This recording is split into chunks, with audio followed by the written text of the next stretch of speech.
2027 पर्यंत साक्षर करेल। मी स्वतः असाक्षर राहणार नाही आणि इतरांना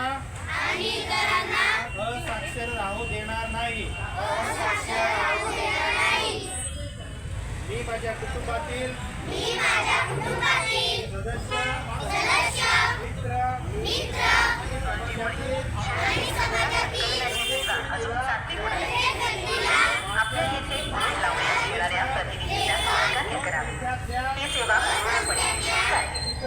लावण्यात आलेले बोर्ड सांभाळणे, विलगीकृत कचरा नेणे व स्वच्छता राखणे ही आपल्या सर्वांची जबाबदारी आहे।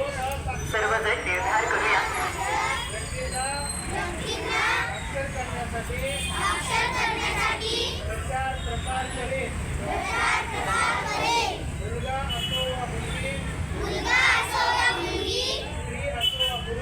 स्त्री असो वा पुरुष, सर्वांना समान शिक्षण मिळावे यासाठी मी प्रयत्नशील राहील। राज्याचे 100% साक्षरतेचे ध्येय गाठण्यासाठी मी माझे सर्वतोपरी व निरंतर योगदान देईन। मी स्वतः शिकेन व इतरांना शिकण्यास मदत करेन। त्यामुळे समाज प्रगत होईल। जय हिंद, जय महाराष्ट्र, जय उल्हास।